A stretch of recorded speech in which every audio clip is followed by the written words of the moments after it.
Bom dia! Não, ainda não é sexta-feira, ainda falta um dia para podermos exultar.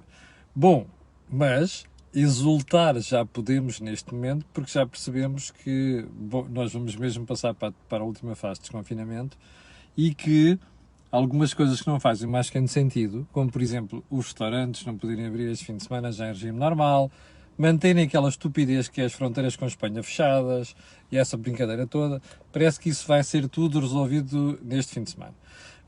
O que nós temos de fazer agora é termos algum cuidado, que é para garantir que estas brincadeiras, isto não resvala para o vermelho e nós temos que fechar outra vez as portas a tudo e mais alguma coisa. O mesmo é dizer tramar a economia, porque é isto que significa, não é? Bom, está com a Cor do Dinheiro, a edição diária do dia 29 de Abril, Abril ainda? Ai, sim, ainda Abril. Piadinha. 29 de Abril do ano da graça de 2021. O meu nome é Camilo Lourenço e, without further ado, vamos à edição de hoje com 3 alertas. 4. Primeiro, amanhã, quinta-feira, vamos ter por volta das 16h30 um webinar para falar do plano de negócio. Se você for ver a sexta-feira da semana passada, eu, José Pedro Farinha, da Visão, no Corporate Vision, fizemos um programa sobre plano de negócio. E o plano de negócio é uma coisa fundamental para você estruturar uma empresa, um projeto. Ora, como nós tivemos muitas solicitações, muitas dúvidas e questões, vamos fazer um webinar amanhã. Portanto, eu vou publicar daqui a bocadinho onde é que você tem que se inscrever para poder participar no webinar amanhã às 16h30. Segundo o alerta, não vamos ter Mel Talks de hoje, porque uma das pessoas que ia participar não pode. E, portanto, vai ser agendado para outra data e eu darei conta disso oportunamente. E depois o disclaimer óbvio que é, este canal tem uma parceria com a Prozis e, portanto, quando você fizer compras no canal, pode, no checkout, no momento de saída, você escreve lá no cupom Camilo e tem um desconto de 10%. E depois tem aquelas promoções que nós regularmente divulgamos aqui. E agora sim, vamos ao programa de hoje.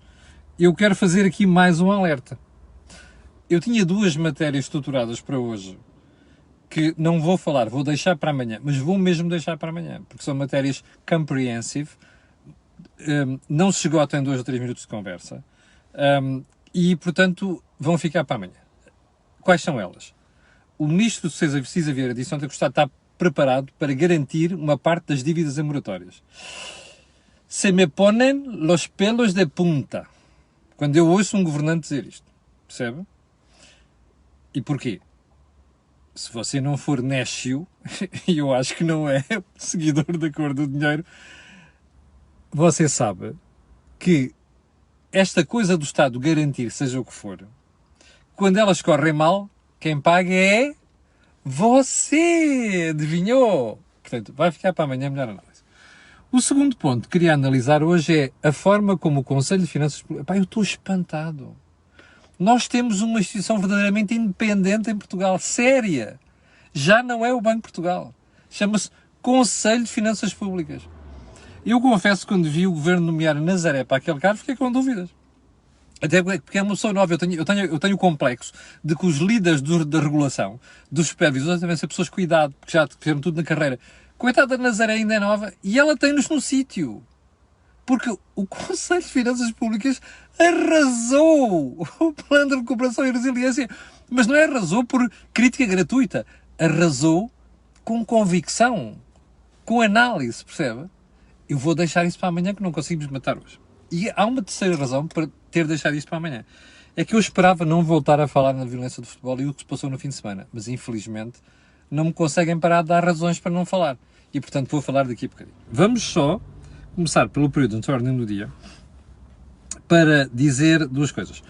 Primeiro, os estudantes do ensino superior, ou seja, universidades, fizeram uma manif ontem para protestar contra as propinas. E uma das coisas que eu vi naquele cartaz muito mal parido, muito mal abanhado, se quiser, estamos a falar a linguagem de vernácula, de português vernáculo, um cartaz muito mal parido, que dizia assim: as propinas doem. E as cervejolas que a malta bebe à noite quando sai não doem? E os gins?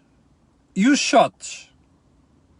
Meus senhores, as propinas não devem ser pagas por quem não pode pagar. Não é por todos. Não é justo. Numa Constituição que se diz socialista, não é justo. Desculpe lá, houve aqui um problema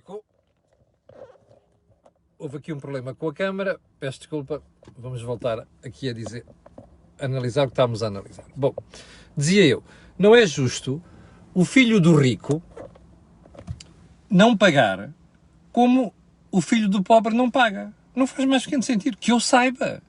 A menos que a malta tenha uma concepção espetacular de socialismo, que não pagam todos. Inclusive não paga quem pode pagar. É para isso que existe a diferenciação entre cidadãos, não é? Que é assim, quem não pode, não paga. Quem pode, paga.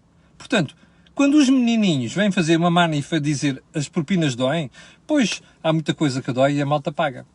Bom, ponto seguinte. A Ground Force, já se tinha suspeitado ontem de manhã, vai anular aquela venda de material à TAP pela qual recebeu 7 milhões de euros para pagar salários. Você está a ver como as coisas se fazem em Portugal? Aquilo foi aprovado, a TAP disponibilizou o dinheiro, agora a Ground Force diz que lá o Conselho de Auditoria, ou o fiscal, ou não sei, chumbou aquilo, diz que é nulo, e portanto vai anular. Eu não encontro melhor definição do setor de negócios em Portugal. Repare, uma empresa, controlada maioritariamente por um privado, minoritariamente pela TAP, que tem o acionista da TAP, que é acionista da empresa, que dá o aval a esta marmelada, isto tudo feito da forma mais vergonhosa possível, como nós falámos aqui na altura. E agora vai-se anular o acordo. Isto é a imagem. Está a ver quando o Estado se mete nas brincadeiras o que é que dá? Viu? Pronto. E olha que isto ainda vai fazer correr muita tinta. Espere para ver. Ponto seguinte. Sabemos agora que a vacina da Johnson & Johnson, que vem aí, vai ser limitada aos maiores de 65 anos. Eu que eu digo, isto é um país rico. Isto é complexo de rico. A União Europeia, não é só Portugal, a União Europeia. Isto é gente rica, percebe? Que acha que por causa dos problemas surgidos aqui, não sei das quantas, se deve limitar uma vacina a certos grupos etários. Mas pronto, cada maluco com a sua pancada. Agora, só uma pergunta. Isto vai tramar ou não um plano de vacinação? E vão ficar vacinas a sobrar? Porque não se vão dar abaixo dos 65 anos. Parece que sim. Esperamos esclarecimentos. Já agora uma coisa, isto não tem nada a ver com a Task Force, ok? Isto é decisão das autoridades. Não é da Task Force. Bem, a Task Force implementa. E está a implementar muito bem. Aliás, eu sugeria que o Sr. Presidente da República, no 10 de junho, condecorasse o vice-almirante Gouveia Melo. Porque isto entrou nos eixos, não é? Depois daquele maluco do Francisco Ramos, que a gente olha para isto é um oásis, não é? Este tipo sabe planear, sabe fazer logística e sabe ser sério. Bom, ponto seguinte. Como já percebeu ontem no Parlamento, foi a malta do Governo, nomeadamente a Marta Tremido, já começaram com os autoelogios por causa da forma como a pandemia está a correr. Bem, isto é um país realmente de gente sem vergonha e de ciclotímidos. Uma coisa é, um dia é um 8, depois é 80. E depois o que é que está a correr bem? Somos nós, maravilha. Bem, então vamos lá, já lhe disse que estes são os assuntos que passam para amanhã, vamos lá à história da violência no futebol. Eu preparava-me para não falar disto hoje, mas realmente, these guys never cease to surprise me, ok? Então vamos lá tentar perceber porque é que eu estou a dizer isto. Eu ontem à noite estava a parar o programa já, e de repente ouço, nas televisões, não sei quantos sobre futebol, o Sr. Pinto da Costa, presidente do Futebol Clube do Porto, disse ao Porto Canal, obviamente, que, só um pormenor, se fosse o Luís Filipe Vieira, se fosse o Frederico Varandas, o António Salvador, ou como é que ele chama, o do Belenenses, a fazer esta figura, eu iria dizer exatamente o que vou dizer, ok? Sejamos honestos. Então, ouvi dizer que o Sr. Pinto da Costa disse que não tinha visto agressão nenhuma. E que a única coisa que viu foi tentar tirar a câmara. Só um pormenor. Ainda que fosse só tirar a câmara ao operador de câmara, isto é admissível? Não é, pois não. Só isto era suficiente para aquele senhor da GNR ter levado o senhor detido, o tal empresário Pedro Pinho. Está a ver? Já agora uma coisa. Você viu as imagens. Primeiro as da própria TV, depois os outros. Não é? Ainda por mais, ontem apareceram imagens novas, que alguém a filmar e eles já iam pelas escadas abaixo. Ah, sim, parece que também se viu alguém ir pelas escadas abaixo. Quer dizer, deviam ir a passear de braço dado, não é? Eu não vi nada, não tipo a tentar tirar. Aquilo não é agressão. Não é. Ah, e a cotovelada também não é agressão. Bom, o Sr. Pinto da Costa não viu. Pronto, está bem. Olha, é o problema de óculos, se calhar. Ou então, não sei. Quer dizer, vamos redefinir o conceito de agressão no dicionário, se calhar é melhor. Está a ver porque é que as pessoas descredibilizam? Está a ver porque é que nós não podemos ser fanáticos? Repare uma coisa, este tipo de atitude merece a total reprovação de qualquer cidadão. Percebe? Chame-se Presidente do Porto, Presidente do Benfica, Presidente do Sporting. Não é tolerável violência no futebol. Venha ela de onde vier. Eu já me afastei de pessoas do meu clube e de outros clubes porque são fanáticos. Não suporto gente fanática. E a coisa que me ensinaram desde miúdo é, a gente comete um erro, pede desculpa. Não vale a pena aparecer com desculpas esfarrapadas. Mas depois, para meu espanto, que é para você ver o nível a que isto chega, eu ontem continuei a ver, eu estava espantado a ouvir aquelas coisas, de repente vejo um conjunto de comentadores a falar. E vejo um Miguel Guedes, porque eu até tenho respeito, de repente, por isso é que as televisões não podem ter fanáticos dos clubes, percebe? Aqui há uns tempos houve um canal de televisão que decidiu que acabar com não sei quantos, aqueles comentadores dos clubes. Bem, mas parece que continuam a estar lá. Porque quando eu estava a ouvir o Miguel Guedes, porque eu até tenho consideração, de repente saio e disse assim, já percebi porque é que o Porto não fez um comunicado a dizer, a condenar aquilo. É porque o Presidente acha que não houve agressão. Eu quero lá saber o que é que o Presidente acha. Um comentador não pode ter este tipo de desculpa. O comentador tem de dizer assim, eu acho isto. Não é o que é que o Presidente ou outra pessoa qualquer acha. Por isso é que eu sou comentador. Não é? Porque quando tenho que bater, bato em todos, inclusive nos meus, seja clube, seja política, área política. Como você sabe aqui, porque isto já tem 4 anos, este canal tem 4 anos, aliás, e na televisão fazia a mesma coisa, e no Jornal de Negócios fazia a mesma coisa. Faço a mesma coisa. Portanto, é isto que é preciso ter um bocado de seriedade. Até por outra razão. Eu espero bem que desta vez as autoridades não estejam com meias medidas. Espero bem que aquela averiguação ao agente da GNR, que devia ter feito o que não fez, vá até ao fim. E espero que o processo na Procuradoria vá até ao fim. Porque aquilo foi tão grave. E pode ser que seja o ponto de Rubicão no mundo do futebol. Que é para não voltar a acontecer aquilo que nós vimos no domingo à noite. Ok? Repito, isto vale para Porto, para o meu clube, para o Sporting, para o Braga, para o Belenenses e para todos. Para todos. Bem, então vamos lá já. Estratégia anticorrupção. Lembra-se? Aquela que a ministra Francisca Van Dunen, procuradora do Ministério Público, ministra, ok? Desenhou, mas depois não incluiu as propostas de juízes. Lembra-se disso? Bem, e pôs à discussão pública. Bem, então o Governo hoje vai aprovar esta estratégia anticorrupção sem o tal plano. Lembra-se que eu lhe disse aqui? Sobre esteja atento a estas manifestações do Sr. Primeiro-Ministro, que afinal até está contente com propostas de juízes. Lembra-se disso? Está a ver? Bem, só mais um pormenor.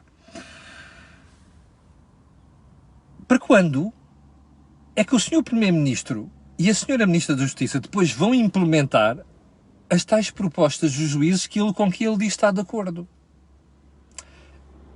Não vai implementar todo. Ou seja, vai deixar passar a comissão pública e depois está o assunto resolvido. Há como a atual lei. Aquela lei que prevê entidade para fiscalizar, por exemplo, o enriquecimento ilícito, ou se quiser, o aumento do rendimento dos políticos ou titulares de cargos públicos, está feita desde 2019. Nem sequer o edifício tem. Está a ver? Sabe qual é o problema disto? Já percebeu? O poder político não tem vontade de, percebe? Não tem vontade de aplicar um sistema, não é leis qualquer um as pare, percebe? É um edifício coerente que aplique as leis, que faça justiça. Ninguém tem interesse nisto. Não tem no futebol, como está a ver. Não tem na política, como está a ver. Não tem nos cargos públicos, como está a ver. Não tem nos concursos públicos, aquela porcaria toda, está a ver? E não tem nos ajustes diretos, não é nada. É um problema institucional. O problema da corrupção em Portugal é um problema institucional. Ninguém tem interesse nisto. É por isso que você vai ver hoje o que está a ver. Que é a prova de estratégia. Afinal, aquelas propostas que o Primeiro-Ministro estava de acordo vão ficar para as calendas gregas. Bem, quero ver como é que, de facto, nós não temos vergonha em Portugal. Então veja o ponto seguinte. Ontem ficámos a saber, como você sabe, o arquiteto Manuel Salgado está a ser investigado pela Polícia Judiciária, e não só pela Polícia Judiciária, por atos cometidos em exercício de funções públicas. Houve buscas na sua casa, na Câmara Municipal de Lisboa, e não sei das quantas. O Dr. Fernando Medina, tão incomodado com isto, teve que ser pressurosamente puxado para vir comentar que não sei quantos, que até se prestaram a dar todas as informações à Polícia Judiciária. É bom, ainda bem. Mas agora veja o que decidiu ele ontem, ok? Que o Sr. Manuel Salgado vai continuar como consultor da Câmara Municipal de Lisboa. Ou seja, passa-se uma esponja por tudo quanto é suspeita e as investigações. Você dirá, Camilo Lourenço, arguido, investigado, o que você quiser, não é culpado. Pois não. Mas é a bem da moral, da ética, da transparência. Convém que quando as pessoas estão em certa situação se afastem. Aliás, o Sr. Manuel Salgado saiu da SERU, lembra-se? Então saiu da SERU, Sociedade de Reabilitação Urbana, por causa destas situações. Porque é que continua como consultor da Câmara Municipal de Lisboa? Ontem eu ouvi o Fernando Medina a dizer assim, é pelos serviços prestados. Meu amigo, os serviços prestados não valem para a pessoa continuar num cargo quando tem suspeitas daquelas em cima dela. Eu suspeito que é outra coisa. E acho que você também suspeita que é outra coisa. Mas pronto. Olhe, quem não quer ser lobo, não lhe veste a pele. É apenas isto que eu queria dizer, terminando este ponto. Bem, como é que disse a Constança, a Tancinha, como eu dizia na altura, não é para insultar, é mesmo carinhosamente. Constança Urbano de Sousa, eu vou repetir a frase dela. Quase toda a legislação que temos de luta contra a corrupção foi aprovada pela mão do PS. Nota-se, Constança, nota-se. Nota-se. Já agora, lembra-se a crítica que eu fiz ao João Carvinho. Porque é que não falou antes sobre a história de não sei quantos, a estratégia dele sobre a anticorrupção, o Sócrates não tinha quis nada com ela. A Constança Urbano de Sousa virou-se e mandou disse a plenos pulmões para o João Carvinho que devia estar com um problema de memória. Eu acho que ela é que está mesmo com um problema de memória. E isto é ser muito simpático com a Constança Urbano de Sousa. Mas enfim, eu acho que tem razão, percebe-se quando ela diz que foi tudo aprovado pelo PS, a anticorrupção, de facto foi.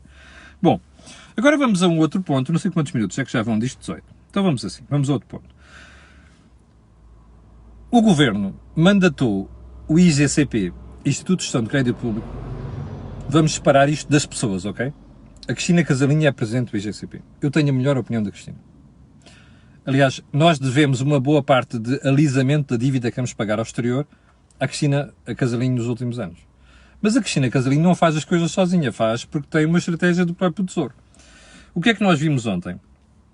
O Governo tirou quase 1.000 milhões de euros de dívida, ok? 980 não sei das quantas, para 2028 e para 2034, que era a dívida que devia ser paga já no próximo ano e depois 2 anos depois. Portanto, isto aí tirou 10 anos. Você dirá, faz sentido, se você tem picos aqui, chega ao pé dos investidores e diz assim, olha, trocas esta dívida por outra, mas eu pago só isto daqui a 10 anos. Faz sentido. O que é que não faz sentido? É você fazer disto política. Você pode fazer isto uma vez em quando. Não pode é fazer disto política. Não pode ser uma tendência. Porquê? Porque você está a tirar para os seus filhos, para os seus netos, o pagamento da marmelada toda que nós estamos a fazer agora. O mesmo é dizer, está a tirar para os seus descendentes a nossa irresponsabilidade a gerir as contas públicas. Ou seja, eles é que vão pagar. Percebe? Você não vai estar aqui já, aqueles mais velhos. E outros que estarão reformados. Portanto, aqueles senhores vão pagar primariamente. Isto é de uma falta de vergonha. E é de uma falta de solidariedade intergeracional brutal. Percebe? Já o estamos a tramar com a história das reformas. Ainda vamos tramá-los com a dívida. Mas o que eu achei mais interessante nisto foi o Jornal de Notícias.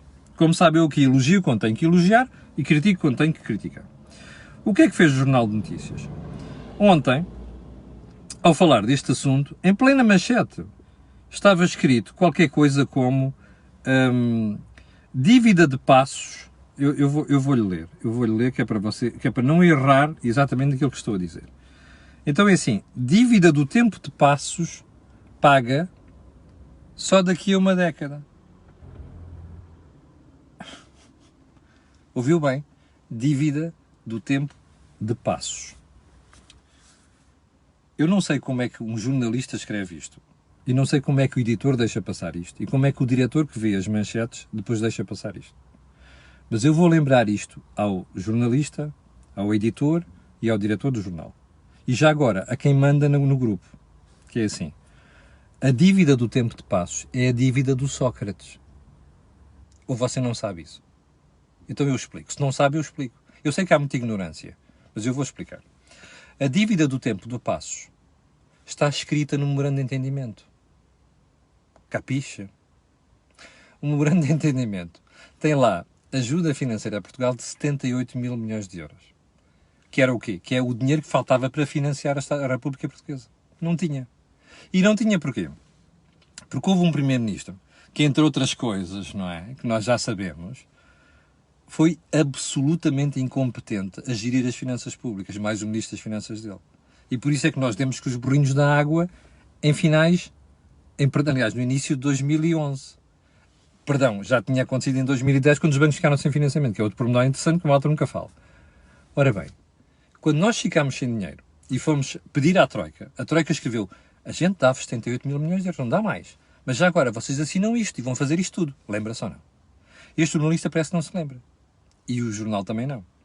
Então é assim, essa dívida que o Passos colocou está escrita no memorando assinado pelo Sócrates. Ou não sabem disso? Eu não sei se isto é ignorância, se são agendas ideológicas. Qualquer uma delas é uma vergonha. Uma absoluta vergonha, percebe? É isto o tipo de jornalismo que se faz em Portugal. Eu sei que vão ficar muito chateados comigo, mas paciência. Nós, jornalistas, não estamos acima de críticas, percebe? Nós fazemos, às vezes, um trabalho lamentável a informar e a tratar a informação. E é bom que a gente diga isto. Bom, eu vou terminar com uma frase do nosso amigo Mário Centeno. O euro é como uma bola de rugby. É muito difícil pegar nela, mas depois é preciso trabalhar em equipa, depois falta um, não sei quantos. Oh, homem. O euro é uma moeda. É uma moeda bem concebida. Tinha incompleições? Tem. Para o euro funcionar, é só preciso duas coisas. Uma política monetária séria. E os alemães ensinaram-nos como se faz isso durante 50 anos, antes de termos o euro. E a segunda coisa que é preciso, que o Mário Centeno não sabe, é finanças públicas saudáveis. Mas não é contar tretas. É só isto. Pronto. E com isto ficamos por aqui. 7.400 pessoas em direto. Quero agradecer. Quero pedir a estas pessoas e outras que vão ouvir aquilo que peço sempre, que é colocarem um gosto e fazerem partilha nas redes sociais. Já sabe que amanhã vou comentar obrigatoriamente o parecer do CFP sobre o PRR e vou comentar também essa magnânime decisão do Ministro da Economia de dar garantia àquelas dívidas das empresas que estão em moratórias. Está bem? Bom, não se esqueça, amanhã vou pôr aqui um bocadinho aqui disponível, linkzinho para você poder inscrever-se para o webinar da manhã e não esqueça que este canal tem uma parceria com o Prozis. Muito obrigado. Até amanhã às 8 da manhã. Com licença.